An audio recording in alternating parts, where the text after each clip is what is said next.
Olá, amigos da Novo Tempo, já está no ar mais uma edição do programa Saldo Extra. Obrigado porque você está ao nosso lado, pela confiança que você tem dedicado ao nosso trabalho. Hoje vamos tratar de um assunto de fundamental importância e você tem que estar atento. Vamos falar de direitos do consumidor. E para tratar desse tema, teremos conosco aqui uma especialista. Estou falando da Sônia Amaro. Ela é a supervisora institucional da Proteste. Você vai conhecer um pouco mais da Sônia Amaro, vai conhecer a Proteste e vai conhecer mais sobre o tema de direitos do consumidor. Mas antes, como de costume, vamos às notas de economia da semana. Olá, caro amigo do Saldo Extra, olá Antônio, voltamos com as notas de economia e já que o programa hoje é sobre os direitos do consumidor, eu vim fazer um contraponto, falar de um dever do consumidor, que é pagar o que compra, não deixar que uma dívida assumida vire inadimplência. Vale diferenciar uma coisa da outra. A dívida é quando você, por exemplo, faz uma compra a prazo, ou então um financiamento de um carro, de uma casa. Isso é normal, em certa proporção é até bom para a economia. Mas quando você não paga essa dívida assumida, isso se torna inadimplência, e aí não tem nada de bom. Em maio, a inadimplência aumentou. Em relação a abril, a alta foi de 1,38%. Já na comparação anual, referente a maio do ano passado, a alta foi de 9,56%. Os dados são do Serviço de Proteção ao Crédito e da Confederação Nacional dos Dirigentes Lojistas. E os lojistas se preocupam com esse número porque a consequência vai longe. Se alguém não paga o que deve, uma empresa não está recebendo um dinheiro que deveria. Se muitas pessoas não fazem isso, o comércio precisa tomar uma atitude para se proteger. Uma dessas atitudes pode ser diminuir as formas de pagamento, por exemplo. Outra atitude pode ser aumentar as taxas de juros. Isso, naturalmente, vai refletir no consumo e vai diminuir o consumo. Mas a consequência pode ser ainda maior, pode ter um efeito dominó. Porque se os comerciantes entram em dificuldades financeiras por não receber o dinheiro que deveriam, podem deixar de investir no estoque, por exemplo, o que vai afetar diretamente os fornecedores do comércio e a indústria. Por sua vez, quando a indústria deixa de vender um produto, pode diminuir a produção. E nos dois casos, se as vendas diminuem, se a produção cai, indústria e comércio podem ter que cortar os empregos, podem ter que demitir o funcionário, o que aumenta a taxa de desemprego no país. E um outro problema, se o comerciante tem dificuldades financeiras, ele pode também ficar inadimplente, o que afeta fornecedores e até os bancos que concedem empréstimos. Por sua vez, os bancos podem tornar as regras de concessão de empréstimo mais rígidas, o que vai afastar possíveis novos investimentos. E sem investimento, o país fica com o desenvolvimento atrasado. É por isso que se fala tanto em inadimplência. Vale ressaltar que quando a inadimplência cai, o comércio comemora, porque aquele consumidor que estava inadimplente e não podia comprar, voltou a ter poder de compra e aí aumenta a expectativa pelo consumo e os efeitos são positivos na mesma proporção. Por isso, se você quer ajudar a economia, não fique inadimplente. Fique atento para não gastar mais do que você ganha. Já é uma grande ajuda para todo o comércio, indústria e para a economia do país. Nós voltamos com as notas de economia na semana que vem. Até lá, é com você, Antônio. Obrigado, Bruno, pelas suas informações sempre inteligentes e construtivas para nós aqui do Saldo Extra e a você, querido telespectador. Sônia Amaro, seja muito bem-vinda. É uma honra recebê-la aqui no programa Saldo Extra e falar de um assunto que é a sua especialidade. A Sônia, ela é advogada de formação, ela é especialista em direitos do consumidor e tem dedicado a sua vida profissional a este assunto. Sônia, fala um pouquinho mais sobre a sua relação com o tema de direitos do consumidor. Por que você tem dedicado a sua vida a este tema? Pois é, olha, eu comecei ainda como estagiária, né, a trabalhar com defesa do consumidor, numa época que defesa do consumidor ainda não era um assunto conhecido, e eu comecei a trabalhar justamente no PROCON, que era um órgão muito pequeno na época, e aí comecei a ter contato com o tema, isso também numa época em que ainda não existia, inclusive, o Código de Defesa do Consumidor, né, porque a lei veio bem depois.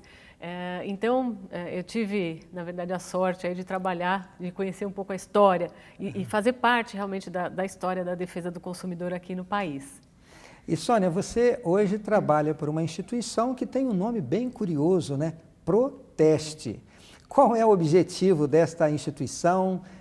Que áreas ela tem trabalhado, a sua relação com a instituição e a importância dessa temática para a Proteste? Então, olha, a Proteste justamente é uma organização não governamental, né? Quer dizer, então é da sociedade civil, e nós somos uma instituição que, claro, trabalhamos na defesa do consumidor e temos algumas atividades, né? Quer dizer, entre as atividades principais, nós temos os testes que realizamos nos produtos, são testes comparativos, onde a gente vai verificar a questão da qualidade, do desempenho, segurança do produto e damos essa informação ao consumidor, né? Quer dizer, de qual produto ali que a gente considera, nós chamamos de escolha certa. Escolha certa justamente por quê? Porque a gente vai verificar todos esses aspectos, segurança, qualidade, desempenho, e aí informar o consumidor como é que foi o resultado desse teste. E temos, claro, estudos financeiros que fazemos, de mercado, como taxa de juros de cartão de crédito, falamos sobre financiamento, crédito direto ao consumidor, uma série de cuidados que o consumidor deve tomar e temos vários trabalhos também voltados à educação para o consumo, que são as cartilhas educativas que nós temos disponíveis no nosso site também. Quer dizer, isso é um resumo aí das nossas atividades. Um pouquinho mais sobre a Proteste. Como que essas informações elas são disponibilizadas para o consumidor? Sim. Olha, a questão dos testes, elas, de forma detalhada, elas estão nas nossas revistas. Nós temos 3 revistas, né? A Proteste, onde fala do resultado dos testes de produtos que nós fazemos. Temos a Dinheiro e Direitos, que é justamente esse aspecto financeiro, né, do consumidor, com materiais, com artigos, enfim, importantes também sobre essa questão de educação financeira. E temos a outra revista, que é Proteste Saúde. Além disso, temos também um material bastante grande, também interessante no nosso site, né? O endereço é www.proteste.org.br. Então, no site também temos, enfim, várias informações, não só com relação aos testes, mas com relação a esse outro material, as reivindicações que nós fazemos. Nós temos campanhas também, várias campanhas, ou para mudar a legislação, ou para, muitas vezes, tentar barrar alguma medida provisória que está, enfim, tentando aí, de alguma forma, enfim, retroceder com relação aos direitos do consumidor. Então, é um material realmente bastante interessante e também rico. Mas, Sônia, vamos agora falar um pouquinho do direito do consumidor, mas eu queria que você abordasse um pouco o histórico. Sim. Porque você disse que no início do seu trabalho, ainda o trabalho nesta área era muito empírico, não existia ainda o Código de Defesa do Consumidor. Em que ponto nós estamos hoje? Como você diria, você que acompanhou esse crescimento todo, o que nós estávamos, a trajetória da evolução deste tema e se ele já está realmente consolidado nos dias de hoje? Olha, realmente é muito importante a gente conseguir enxergar que hoje o consumidor, né, quer dizer, o cidadão, ele tem realmente exercido os seus direitos, coisa que não fazia. Então, hoje as pessoas realmente elas têm essa noção de que, olha, se algo errado acontecer ali, quando eu contrato um determinado serviço ou quando eu compro um produto, eu, consumidora, eu, cidadã, vou reclamar. Então, é importante que as pessoas hoje tenham essa consciência.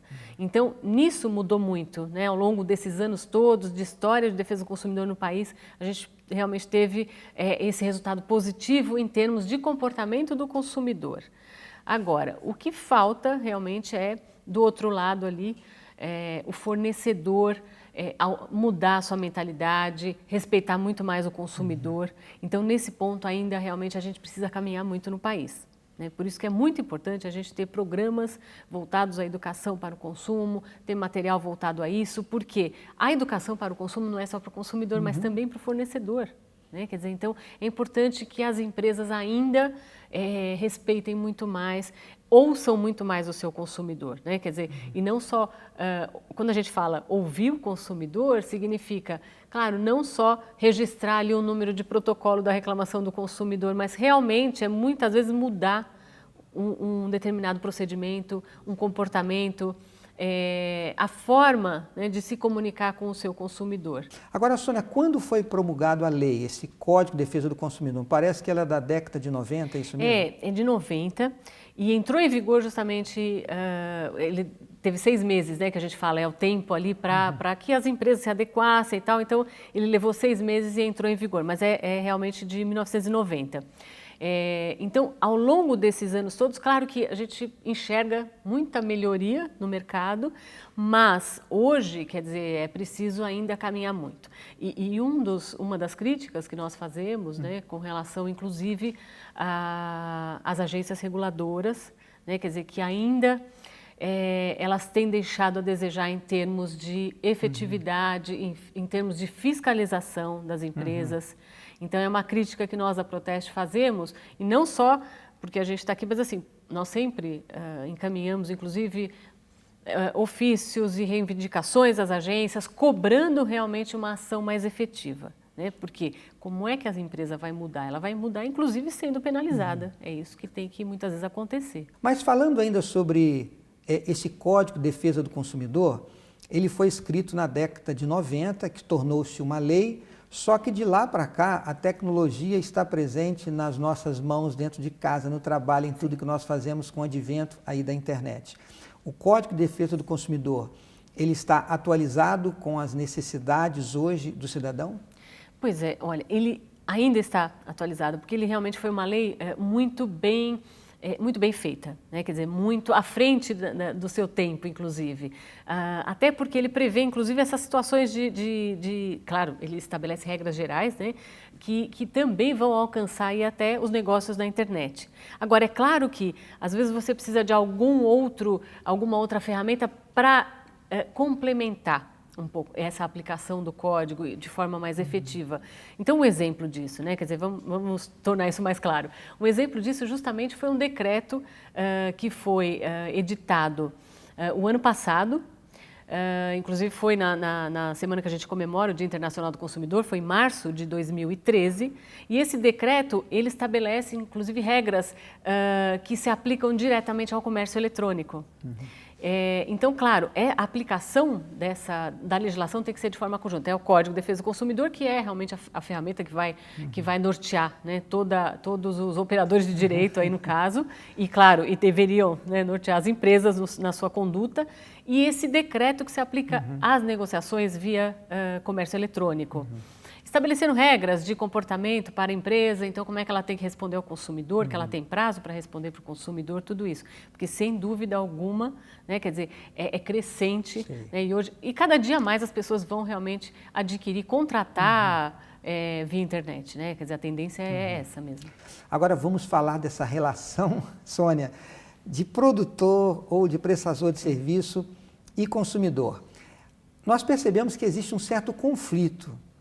Qual é a razão principal? Por que existe ainda um índice de insatisfação, uma desconfiança por parte do cidadão em geral? A insatisfação é muito grande, por quê? Principalmente porque as empresas, os fornecedores deixam muito a desejar no atendimento ali ao consumidor depois que ele compra o produto ou depois que ele contrata o serviço, ou seja, no pós-venda que a gente fala, né? Então, o que acontece? A gente tem um descompasso entre o atendimento que é dado para esse consumidor no momento que ele está ali contratando, no momento que ele tem o interesse em contratar. Então, o tratamento que ele recebe é muito bom nessa fase. Agora, no momento ali pós-venda, quando ele tem algum problema, ou às vezes até uma dúvida com relação ao funcionamento do produto, ele já não recebe o mesmo atendimento. Ou às vezes ele nem consegue receber nenhum atendimento. Então, esse descompasso é muito grande, fazendo com que realmente haja uma insatisfação enorme. Insatisfação enorme, por quê? Porque o consumidor, quando liga no serviço de atendimento ao cliente, né, que hoje as grandes empresas, não só grandes empresas, mas as empresas dispõem desse tipo de serviço, Mas, muitas vezes, esses serviços não são canais eficientes, eles não resolvem de forma adequada o problema do consumidor. Né? Quer dizer, são pessoas ali que simplesmente anotam, dão um número de protocolo para o consumidor e não resolvem. Então, é uma situação muito chata. Nós todos, como consumidores, já vivemos isso, pelo menos num dia da nossa vida. É verdade. Então, essa insatisfação, e ela cresce, quer dizer, na medida em que o consumidor tem que, de novo, ligar, voltar a reclamar daquilo que ele reclamou há 2, 3 dias atrás, a insatisfação dele vai aumentando, vai aumentando. E realmente isso, as empresas ainda não percebem isso no Brasil. Quer dizer, então é uma questão de mentalidade que ainda é preciso mudar. Né? Quer dizer, é preciso mudar. E aí você tem, na questão de serviços, né? Quer dizer, se a gente for pensar em serviços essenciais como energia, telefone, água, você vai ter também muito problema. Por quê? Primeiro, o consumidor muitas vezes não tem escolha. Né? Quer dizer, no caso de energia, o consumidor não tem escolha. Ele não pode contratar ou falar, não quero mais essa empresa, vou contratar outra. Não. No caso de telefonia, é muito difícil. São pouquíssimas empresas que atuam no ramo e, infelizmente, os problemas se repetem. Os problemas são comuns a todas as empresas que atuam no ramo. Vamos dedicar um outro programa a falar sobre esse tema, mas eu gostaria de falar um pouquinho mais sobre essa relação. Será que não está faltando ética por parte do profissional? Será que esta ética de se prestar um serviço condizente com aquilo que se oferece, será que é aí que não está acontecendo esse problema? Se oferece uma coisa e depois está se entregando outra? É muito exatamente isso. Quer dizer, o ponto muitas vezes é esse. Quer dizer, e eu acho que nada melhor. Os profissionais ali que atuam e que têm esse contato com o consumidor nas empresas, né, quer dizer, nos fornecedores, eles realmente deveriam pensar assim, porque eu acho que não tem uma forma melhor do que a gente se colocar no lugar. Né? Quer dizer, então, se eles colocassem realmente no lugar do consumidor ali, sem dúvida alguma que eles iriam rever uma série de condutas, uma série de procedimentos. A relação seria outra, né? A relação seria outra. Agora, aproveitando um gancho com o nome da instituição pela qual você trabalha, que é Proteste, será que, Sônia, essa incidência de serviços que não estão sendo prestados de forma condizente ou produtos que não estão atendendo a expectativa dos clientes, quer dizer, parece que não está havendo muita responsabilidade por parte de quem produz, claro, não estamos falando aqui em relação a todos, mas muitos, Sim. E de quem presta um serviço. Será que é porque o consumidor não está protestando como deveria? Olha, você sabe que a gente ainda nesse aspecto, né, quer dizer, ainda precisamos caminhar. E aí, claro, aí também eu faço um comentário com relação ao comportamento do consumidor. Precisamos caminhar, porque veja, se de um lado o consumidor, como eu falei, o consumidor hoje é muito mais consciente, ele reclama, ele realmente vai atrás dos seus direitos, ele vai reclamar, ele vai procurar os órgãos de proteção ao consumidor quando ele não consegue resolver ali com a empresa aquele determinado problema, mas ainda falta muito, porque, por exemplo, em algumas situações, realmente uma maneira de tentar resolver aquele problema, que muitas vezes é comum a todas as empresas que atuam no segmento, seria em algumas situações, né? A gente não pode fazer isso em todas, mas em algumas situações é realmente deixar de consumir determinado produto ou determinado serviço. Né? E eu acho que um exemplo que a gente pode dar, para ficar até mais claro isso que eu tô aqui mencionando, com relação muitas vezes aos preços praticados. Né? Quer dizer, que em determinados momentos ou em determinados segmentos eles ficam extremamente extorsivos. Então, uma forma, né? Quer dizer, qual seria a forma para se baixar o preço? O melhor protesto seria não consumir. Seria não consumir. É isso, né? Seria não consumir, porque certamente o preço vai baixar. Né? Então, nesse ponto é que nós brasileiros, nós consumidores brasileiros ainda devemos caminhar para realmente conseguir chegar nesse ponto, porque de protestar dessa forma, né? Quer dizer, olha, é muito caro não vou consumir. Claro que eu estou me referindo aqui a determinados bens, né, que a gente pode ali pode se privar do consumo, né? Ou pode até optar por algo semelhante que não seja aquele exatamente, né? E então isso seria possível fazer, é possível fazer, né? Mas eu acho que é uma questão de amadurecimento mesmo da sociedade. Mas é claro que a gente espera que todos nós né, consigamos chegar nesse patamar. Cada um fazer a sua parte. E protestar de uma forma responsável e ética também, né? Exatamente. De uma forma que seja construtiva e não destrutiva. Às vezes a pessoa pode até, o seu protesto, ele ser autêntico, né? Ele ser devido, mas a forma como que faz esse protesto pode fazer com que a sua dúvida, o seu questionamento não tenha a credibilidade devida. Agora, Sônia, vamos lá. Existe um prestador de serviço ou um fornecedor que não está correspondendo. O cliente fez o contato, você mesmo falou que esse atendimento do pós-venda, ele não é tão efetivo, tão assertivo como quando o produto ou serviço foi contratado. Qual é o caminho que o consumidor deve seguir para reivindicar o seu direito e ter o seu reparo material? Olha, primeira coisa então, sempre, claro, ele vai ter que passar realmente por esse primeiro atendimento da empresa, né, natural, ele tem que se comunicar, entrar em contato com a empresa ali para tentar buscar uma solução. Se não conseguir realmente essa solução, se tiver essa dificuldade, como eu mencionei, de infelizmente os prazos não são cumpridos, tudo isso, então ele vai reclamar, ele deve reclamar no órgão de proteção ao consumidor e mais. Se for, por exemplo, um serviço regulado, como um plano de saúde, que existem as agências reguladoras, né? Então, o plano de saúde tem a ANS, que é a Agência Nacional de Saúde Suplementar. Se for energia elétrica, existe a ANEEL, né? Que é a Agência Nacional de Energia Elétrica. Telefonia, a Anatel. Então, além de reclamar no órgão de proteção ao consumidor da sua cidade, o consumidor deve também reclamar na agência reguladora.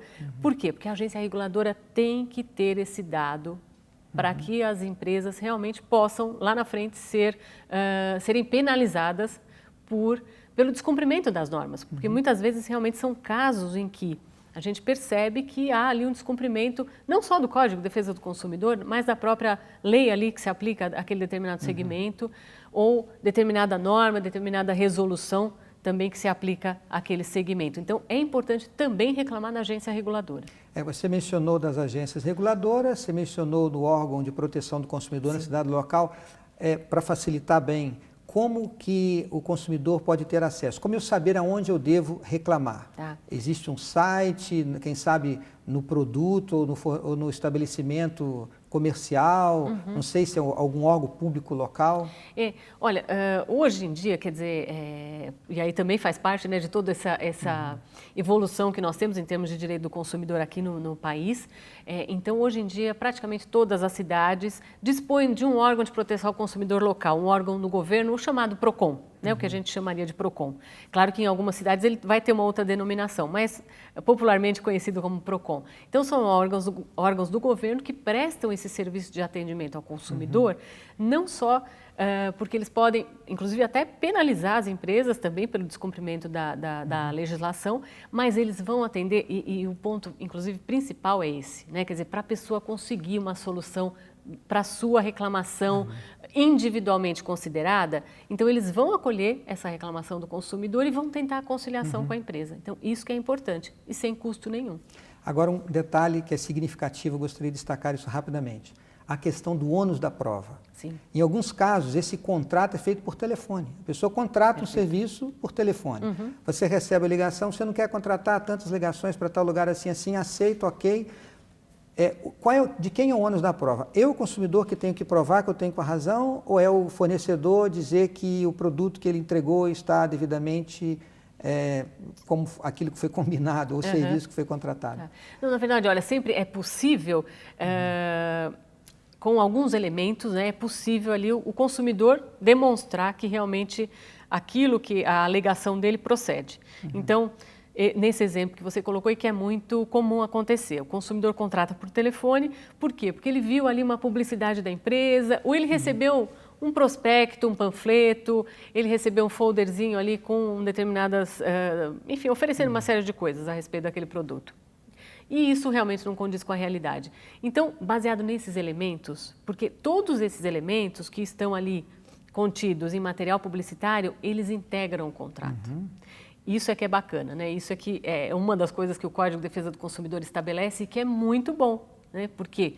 Porque como elas integram o contrato, então um especialista, por exemplo, em direito do consumidor, quando pegar aquele material, ele vai falar, não, muito embora você não tenha um contrato escrito com todas aquelas cláusulas e tal, você tem esse material, isso foi oferecido, isso foi prometido, tem que ser cumprido. E se não tiver como ser cumprido pela empresa, então o consumidor ele vai ter o direito à rescisão do contrato.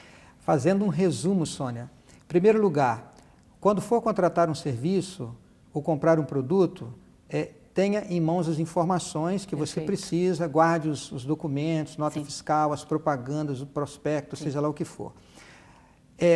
O produto não correspondeu ao serviço, reclamar em primeiro lugar com a empresa. Isso. Reclame, busque os seus direitos e tente reaver um produto devido ou até a reparação do dano material. Perfeito. Não conseguindo buscar os órgãos competentes. Exatamente. Né? Você sabe que esse trabalho, inclusive, que eu falei que é muito importante, que é feito para a solução individual ali, do caso do consumidor, é um caso que nós da Proteste fazemos para os nossos associados, né, que nós temos os associados da Proteste. Então, se o nosso associado tiver um determinado conflito ali com a empresa e não consegue resolver, a gente vai acatar essa reclamação, vamos notificar o fornecedor e justamente para quê? Para conseguir resolver individualmente. Então, uma taxa cobrada indevidamente ou qualquer outro problema que o consumidor tenha. E eu vi um outro detalhe é evitar consumir aquele produto. Sim. Aquilo que você mencionou, seja pelo preço, seja pelo serviço prestado, evitar consumir. Ou seja, esse talvez seja um dos maiores protestos a fazer. E para concluir, será que o consumidor sempre tem a razão? Pois é. Olha, é importante a gente não pode, na verdade, partir deste princípio também. Não é? Por quê? Porque a gente tem que saber exatamente o que aconteceu, quais os fatos, o que aconteceu, né? Quer dizer, as circunstâncias todas, para a gente poder realmente avaliar se o consumidor vai ter direito naquilo que ele está reclamando ou não. Né? Tá certo. Sônia, muito obrigado. Você veja como o tempo passou rápido. Nós demos algumas pinceladas, mas que foram significativas. Obrigado por você ter dedicado o seu tempo a vir aqui e contribuir conosco. Eu desejo que Deus lhe abençoe grandemente, a sua família, a sua vida profissional. Obrigada. E se você quiser ter mais informações sobre esse tema, acesse o nosso blog novotempo.com/saldoextra. Será um prazer ter o contato contigo também através do nosso site. Um grande abraço e fica o convite para que nos encontremos na próxima semana aqui no Novo Tempo, no seu programa Saldo Extra.